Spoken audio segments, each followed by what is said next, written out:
Meanwhile, the campaign team of the governing NPP says, based on research conducted across the country, the party will win the presidential election with a 10% margin. It has therefore alerted sympathizers of the party to be aware of what it describes as a grand scheme by the opposition NDC to create and circulate concocted videos on social media to create disaffection for their candidate and the party in the coming days. Speaking at the party's weekly news conference here in Accra, Deputy Campaign Manager for President Akufo-Addo's second-term bid, Dr. Mustafa Hamid, said the various social intervention projects undertaken by the administration will do the trick on December 7.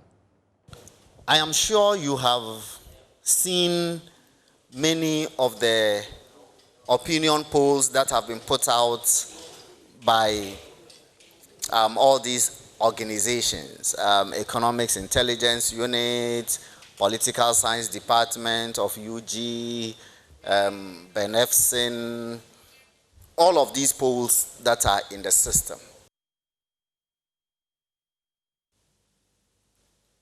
For want of a better term, I find it very shameful that the NDC would today claim that they are the authors of free senior high school.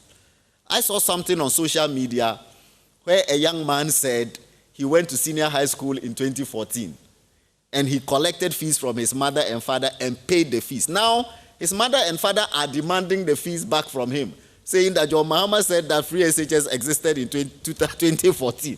So please go and bring the fees. It means you didn't really pay the fees. And so the young man is asking candidate Mahama to please go and plead on his behalf with his parents and say, I was only joking. I didn't bring free senior high school. Ladies and gentlemen, the matters that we are talking about are very important matters. They border on integrity. They border on leadership that is honest and that is truthful.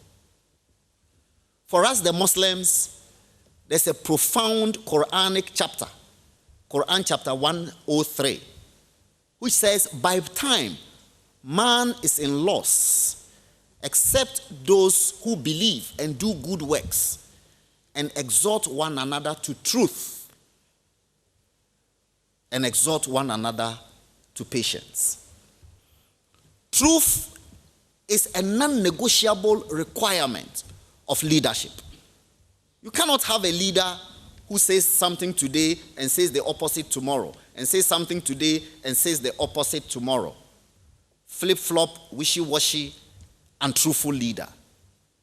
If you have that kind of leader, you will have the mess that occurred in Ghana between 2009 and 2017. We remember candidate Mahama saying that over his dead body will he restore teachers and nurses allowance, that he would rather lose the election than restore these allowances. Today he says he will restore those allowances.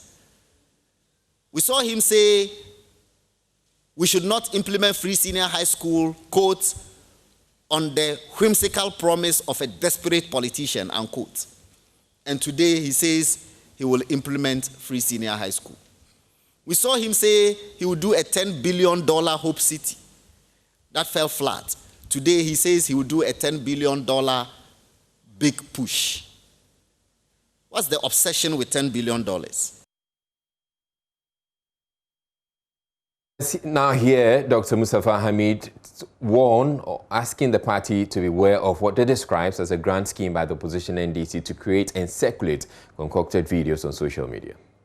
I am sure you have seen many of the opinion polls that have been put out by all these organizations, Economics Intelligence Unit, Political Science Department of UG, Benefsin, all of these polls that are in the system. Apart from those polls, I mean, every serious political party does its own research periodically.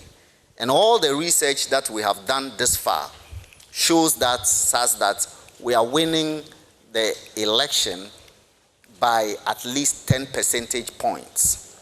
That's all. So we will win and we shall win, inshallah.